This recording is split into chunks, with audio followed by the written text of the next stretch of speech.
Hi everyone, मेरा नाम है सत्येंद्र और इस वाली वीडियो में एक्सरसाइज 12.1 का फोर्थ क्वेश्चन करेंगे। तो क्वेश्चन में क्या बोला हमें, a cubical block of side 7 centimetre is surmounted by a hemisphere. What is the greatest diameter of the hemisphere can have, find the surface area of the solid. तो question में क्या बोला पहले अच्छे से समझते हैं क्वेश्चन को। तो हमारे पास एक क्यूब है, ठीक है, उसकी हमें साइड दे रखी है 7 सेंटीमीटर। मान लो साइड ये रही 7 सेंटीमीटर। अब क्योंकि ये क्यूबिकल ब्लॉक है तो इसकी सारी साइड सेम होंगी, लेंथ ब्रेथ हाइट तीनों सेम होंगी और कितनी होंगी 7 सेंटीमीटर। ठीक है, इतना तो समझ में आ गया, कोई डाउट नहीं है। तो काम करता हूँ मैं यहाँ पे लिख लेता हूँ जो जो हमें गिवन है, पहले वो लिख लेते हैं। साइड ऑफ क्यूब, क्यूब या फिर क्यूबिकल ब्लॉक एक ही बात है, क्यूबिकल ब्लॉक लिख देता हूँ मैं। तो हमें कितनी दे रखी है 7 सेंटीमीटर। अब हमें फर्स्ट क्वेश्चन क्या पूछा है, आप ध्यान से पढ़ो। What is the greatest diameter of the hemisphere can have. तो हमें सबसे पहले बताना है कि ये जो हमारा हेमिस्फीयर है इसका ग्रेटेस्ट डायमीटर क्या पॉसिबल हो सकता है जो इस क्यूब के ऊपर फिक्स हो जाए। ठीक है, तो आप ये वाली फिगर मत देखो, ये वाली देखो। ये रहा हमारा, ये जो है क्यूब का टॉप वाला पार्ट, ये वाला पार्ट, ये जो क्यूब है इसका टॉप वाला पार्ट, ठीक है, वो मैंने ऐसे बना दिया। ठीक है, और ये रहा हेमिस्फीयर का बॉटम वाला पार्ट। ठीक है, तो इसको ध्यान से देखोगे तो इस जो हेमिस्फीयर है इसका मैक्सिमम डायमीटर कितना हो सकता है, इस क्यूब के लेंथ के बराबर, यहाँ से यहाँ तक, है ना। समझ में आ गया, कोई दिक्कत तो नहीं है इसमें। ये जो हेमिस्फीयर का बॉटम वाला पार्ट है ये बेसिकली ये वाला पार्ट है ना। अब इसका मैक्सिमम डायमीटर क्या हो सकता है, इसकी जो हमारा क्यूब है इसके लेंथ के बराबर। ठीक है, इसमें तो कोई डाउट नहीं है। अगर इससे बड़ा हुआ तो जो क्यूब के बाहर निकल जाएगा, और इससे छोटा तो हो नहीं सकता क्योंकि हमें मैक्सिमम लेना है। अगर छोटा लिया तो थोड़ी जगह बच जाएगी, मान लो इतना ले लिया तो इतनी जगह तो बच गई।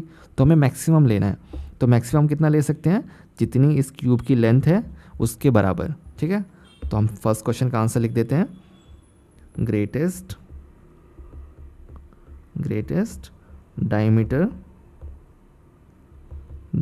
ऑफ हेमिस्फीयर ये हमारी कितनी हो जाएगी 7 सेंटीमीटर। ठीक है, इसमें फर्स्ट क्वेश्चन में तो कोई डाउट नहीं है, बहुत ही सिंपल था। तो अब हम करते हैं इसका सेकंड पार्ट। अब सेकंड पार्ट में क्या पूछा है इन्होंने, find the surface area of the solid. तो हमें basically total surface area find करना है। तो यहाँ पे हम लिखते हैं टोटल सरफेस एरिया। ठीक है, शॉर्ट में लिख दिया मैंने TSA ऑफ सॉलिड। ठीक है, अब क्योंकि टोटल सरफेस एरिया निकालना है तो सबसे पहले हम ऐड करेंगे ये जो हमारा क्यूब है इसका टोटल सरफेस एरिया। तो यहाँ पे मैं लिख देता हूँ TSA ऑफ क्यूब। ठीक है, TSA ऑफ क्यूब, थोड़ी सी गलती हो गई, एक सेकेंड, TSA ऑफ क्यूब। ठीक है, हमने क्यूब का टोटल सरफेस एरिया ऐड कर दिया। अब क्या बचा, अब हमारे पे बचा ये हमारा हेमिस्फीयर। अब इसका सरफेस एरिया भी हमें ऐड करना है। अब इसको ध्यान से देखो आप, अब इसका हम कर्व सरफेस एरिया सिर्फ ऐड करेंगे। क्यों, क्योंकि जो इसका बॉटम वाला पार्ट है ना वो तो जो हमारा क्यूब से कनेक्टेड है तो उसको हम तो इंक्लूड करेंगे नहीं क्योंकि वो तो क्यूब से चिपका हुआ है, तो उसका एरिया तो ऐड करने का कोई फ़ायदा नहीं ना, वो तो कुछ इसमें क्यूब के ऊपर चिपका हुआ है।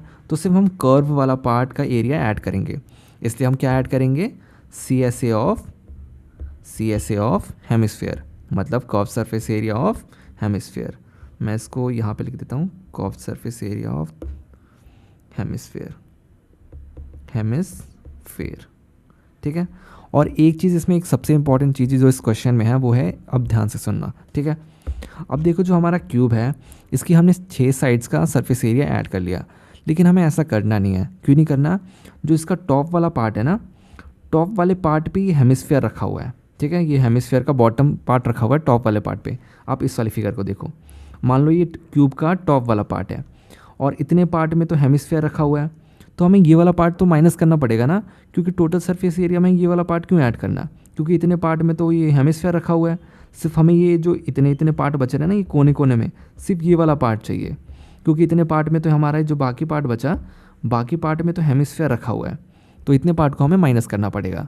और ये हमारा जो चीज़ रखी हुई है ये क्या, एक सर्कल बन रही है, तो हमें क्या माइनस करना पड़ेगा, minus base area of hemisphere. तो यहाँ पे हम माइनस कर देंगे बेस एरिया ऑफ हेमिस्फीयर। समझ में आ गया ना कैसे करा, क्योंकि हमें पूरा टोटल सरफेस एरिया ऐड करना है, लेकिन टॉप वाले पार्ट पे हेमिस्फीयर रखा हुआ है। तो जो हेमिस्फीयर जो टॉप पे रखा हुआ है वो एक सर्कल की फॉर्म में है, तो हम वो उसका सर्कल वाला एरिया माइनस कर देंगे। तो हमने माइनस कर दिया बेस एरिया ऑफ हेमिस्फीयर। ठीक है, अब कुछ नहीं करना, वैल्यूज पुट करनी है हमें, तो वैल्यूज पुट करते हैं। अब total surface area of cube क्या होता है हमारा 6a²। ठीक है, जैसे जहाँ पे a क्या होता है साइड ऑफ क्यूब, प्लस में curve surface area of hemisphere क्या होता है 2πr²। ठीक है, और base area of hemisphere, base area of hemisphere एक क्या है, एक सर्कल है, और सर्कल का एरिया का फॉर्मूला तो हमें पता ही है, बचपन से वही करते आ रहे हैं, क्या होता है πr²। ठीक है, तो ये क्या हो गया हमारा 6a² प्लस, अब यहाँ पे देखो 2πr² माइनस πr², तो ये कितना हो जाएगा हमारा πr² प्लस का। ठीक है, इसको ऐसे मान लो ना, πr² को x ले लो, तो ये क्या हो गया 2x माइनस x। ठीक है, तो ये कितना हो गया x, और x क्या है हमारा πr², तो कितना हो गया हमारा प्लस में πr²। अब हम क्या करते हैं, हम वैल्यूज पुट करते हैं। ठीक है, अब हमारी a की वैल्यू कितनी है, a की वैल्यू है 7, a मतलब बेसिकली साइड ऑफ क्यूब, तो 6 × 7 का स्क्वायर प्लस में पाई की वैल्यू 22/7, और रेडियस कितना है हमारा, रेडियस है हमारा, अब देखो रेडियस निकालना पड़ेगा, थोड़ी सी कैलकुलेशन करनी पड़ेगी, इसको मैं मिटा देता हूँ। हमारे को डायमीटर कितना दे रखा है हेमिस्फीयर का 7, तो रेडियस कितना हो जाएगा 7/2, तो यहाँ पे पुट कर देते हैं 7/2 इंटू में 7/2, क्योंकि r² है ना, तो r² 2 बार लिखेंगे 7/2 इंटू 7/2। अब कुछ नहीं, हमें सॉल्व करना है, उसके लिए मैं ये मिटा देता हूँ। तो 6 इंटू हो जाएगा 7 का स्क्वायर होता है 49, प्लस में ये 7 से 7 कैंसिल, ये 2 से 22 कैंसिल, तो हो जाएगा 11, तो ये जगह 11 इंटू, और 7 डिवाइडेड बाई 2 कितना होता है, ये वाली चीज़ 7 डिवाइडेड बाई 2 कितना होता है 3.5, तो 11 इंटू 3.5। अब 6 इंटू 49 करके देख लो यहाँ पे, 49 6 जा 9 6 जा 54, 5 6 4 जा 24, 294, तो ये हो गया हमारा 294। ठीक है, 9 6 जा 54, चेक कर लेते हैं एक बार, 6 4 जा 24 20। ठीक है, अब हम करना है 35 इंटू 11, तो ये कितना हो जाएगा हमारा 358, तो ये हो जाएगा हमारा 35, ये हो जाएगा 38.5। अब इनको ऐड करो तो ये हो जाएगा 0.5, तो इधर आ जाएगा। अब 8 4 12, 1 9 3 12 1 13 और 3, तो ये हो गया हमारा, ओह थोड़ा सा खिचपिच हो गया, इसको थोड़ा सा अच्छे से लिख देता हूँ, 332.5 बेसिकली हमारा आंसर आ रहा है। तो यहाँ पे हो जाएगा 332.5 सेंटीमीटर स्क्वायर। ठीक है, तो इसी के साथ हमारा क्वेश्चन नंबर 4 कंप्लीट होता है। ये क्वेश्चन थोड़ा इंपॉर्टेंट क्वेश्चन था, इसमें थोड़ा सा दिमाग लगाना था, लेकिन मुश्किल नहीं था। तो अब हम क्या करते हैं, अब हम नेक्स्ट क्वेश्चन करते हैं। बाय।